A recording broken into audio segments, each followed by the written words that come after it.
అదిరన్ సంచ మహేశ్వరంకి అతి సమీపంలో HMDA approved villa ప్లాట్లు ఈఎంఐ మరియు బ్యాంక్ లోన్ సౌకర్యం అందుబాటులో. Welcome to Suman TV.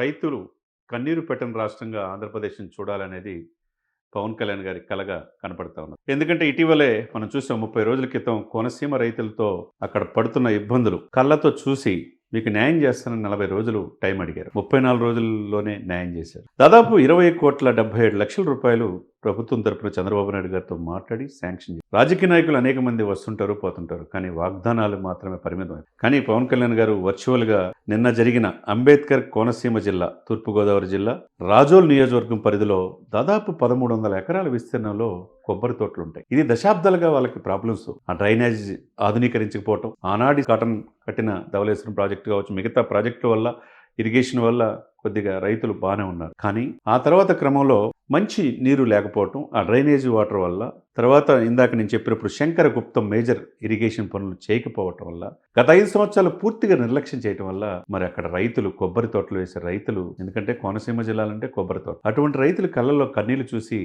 Deputy chief minister Pawan Kalyan garu చెల్లించిపోయారు. వెంటనే 40 రోజులు నాకు టైం ఇవ్వమన్నారు. చంద్రబాబు నాయుడు గారి దగ్గరికి వెళ్ళి కలిసి మాట్లాడారు.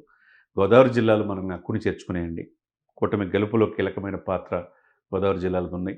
అందులో రాజోలు అనేది జనసేన నియోజకవర్గం. అది చంద్రబాబు నాయుడు గారు చెప్పడం, వెంటనే శాంక్షన్ చేయటం, 20,77,00,000 రూపాయలు వర్చువల్గా నిన్ననే ప్రారంభించడం మనం ఇంతకుముందు ఎప్పుడు చూడలే. ఎందుకంటే కొబ్బరి చెట్లు మొండాలు పోయి తల లేకుండా వేలాడుతూ ఉంటే, 3 బారిపోతే 1,50,000 చెట్లు అలా ఉండిపోతే ఏంటి ప్రాబ్లం? దశాబ్దాలుగా పాలించే పాలకులు ఉన్నారు, వచ్చారు, వెళ్ళిపోతారు. కానీ సమస్యని ఎవరొకరు సాల్వ్ చేయాలి కదా. ఆ సమస్యని పవన్ కళ్యాణ్ గారు చాలా పరిణితితో వాళ్ళ రైతుల యొక్క కన్నీళ్లు తుడిచిన తీరు చాలా నభూతో నభవిష్యత్తుగా చెప్పవచ్చు. ఎందుకంటే ఇందాక నేను చెప్పినట్టుగా గోదావరి జిల్లాలని హక్కుని చేర్చుకునే కూటమికి 100% సాలిడ్గా అక్కడ అన్ని సీట్లు గెలుపొందారు. వైసీపీకి 1 సీటు కూడా రాల.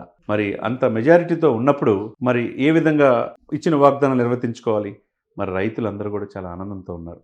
1300 ఎకరాల విస్తీర్ణంలో డ్రైనేజ్ పనులు గత పాలకులు ఉన్నా కానీ 5 సంవత్సరాలు ఏమీ చేయలేకపోబట్టి ఇప్పుడు పవన్ కళ్యాణ్ గారు 2 సంవత్సరాలు కూడా కూటమి పాలన, మరి అక్కడికి వెళ్ళి చూడటం, కోనసీమ రైతులతో మాట్లాడటం, ఈ ప్రాంతానికి దిష్టి తగిలిందా అన్నట్టుగా ఆ రోజు మాట్లాడితే చాలా పెద్ద ఇష్యూ అయిపోయింది. కానీ ఏదేమైనా కానీ అక్కడ రైతులకి నేనున్నానన్న భరోసా ఇచ్చారు. రైతుల కళల్లో ఆనందాలని వెల్లివిరిసేలాగా చేసి కేరళ మనం చూసాం, సస్యశ్యామలంగా ఉండదు. ఆ తర్వాత కొబ్బరి తోటలు ఎక్కువగా ఉండేది కోనసీమ జిల్లా. మరి రాజోల్ నియోజకవర్గం ఈ రోజునంతా 2 సార్లు ఎక్కడ గెలవపోయిన జనసేనకి 2 సార్లు గెలిపిందిన సీటుగా రాజోల్ నియోజకవర్గం మనం చూడొచ్చు. ఏదైనా కానీ 40 రోజులు టైం ఇస్తే 34 రోజుల్లోనే ఆ రైతులకి 1300 ఎకరాల విస్తీర్ణంలో వేసే ఈ కొబ్బరి తోటల రైతులకి నిజంగా చాలా చరిత్రలు నిలిచిపోయే రోజుగా మనం చెప్పుకోవచ్చు. నిన్న ఆయన ఎక్టిక్ షెడ్యూల్ వల్ల ఆయన వెళ్ళలేకపోయాడు. మంగళగిరి ఆఫీసులో ఉండి కృష్ణతేజ పంచాయతీరాజ్ గ్రామీణాభివృద్ధి కమిషనర్తో పాటు మిగతా ఇరిగేషన్ అధికారులు, అక్కడ లైవ్లో నిమ్మల రామానాయుడు గారు, తర్వాత అక్కడ తూర్పుగోదావరి జిల్లా కలెక్టర్, అక్కడ రాజోలు ఎమ్మెల్యే, మిగతా వాళ్ళందరూ ఉన్నప్పుడు వర్చువల్గా ఎందుకు ఈ నిర్ణయం తీసుకుని చెప్పిన తీరు పవన్ కళ్యాణ్ గారిని ప్రత్యేకంగా అభినందిస్తున్నారు అందరూ కూడా. ఎందుకంటే రైతులు కన్నీరు లేని రాష్ట్రంగా ఆంధ్రప్రదేశ్ని చూడాలి అనేది చంద్రబాబు నాయుడు గారు, ఇటు పవన్ కళ్యాణ్ గారి కోరిక. ఆ దిశగా 2 దశాబ్దాల నుంచి వాళ్ళకి నెరవేరని ఆ యొక్క తలంపు ఏదైతే ఉందో, నేను చెప్పినట్టు కొబ్బరి తోటలు, ఆ రైతుల యొక్క ఇది శంకర గుప్తం మేజర్ డ్రైన్ ఆధునీకరించే పనులు నేను స్టార్ట్ అయినాయి. అది త్వరలో ఈ పనులన్నీ కూడా పూర్తయిపోయి ఆ ప్రాంతం సస్యశ్యామలంగా, వెనకటి కోనసీమ సస్యశ్యామలంగా ఉన్న కోనసీమ, గోదావరి జిల్లాల అందాలు అందరూ చూస్తారని చెప్పి ఈ సిచ్యువేషన్ బట్టి మనకు అర్థం అవుతుంది. ఏదేమైనా కానీ పవన్ కళ్యాణ్ గారు రాజకీయాల్లో కొత్త అయినా మరి గోదావరి జిల్లాలో ఆ రోజు వారాహయాత్రలో చెప్పారు, ఇది వైసీపీని 0కి ఇక్కడ పరిమితం చేయాలని చెప్పాడు. అదేవిధంగా ఆయన చెప్పినట్టే 0 వచ్చింది. ఇదే సమయంలో మెగా అభిమానులు కావచ్చు, పవన్ కళ్యాణ్ గారి అభిమానులు కావచ్చు, అటు సామాజిక వర్గ సమీకరణలు కావచ్చు, ఏదేమైనా గోదావరి జిల్లాలో ఎవరు ఎక్కువ సీట్లు వస్తే వాళ్ళే అధికారంలో వస్తారు. ఆంధ్రప్రదేశ్ విడిపోయినప్పుడు, కలిసి ఉన్నప్పుడు అదే ఉంటుంది అనమాట. ఇప్పుడు కూడా అదే 33 నియోజకవర్గాలు ఈస్ట్ వెస్ట్ గోదావరి జిల్లాలో ఉన్నాయి. మొన్ననే ఇటీవలే దాదాపు 1350 కోట్లు విలువ చేసేది అక్కడ మంచి నీరు పథకం,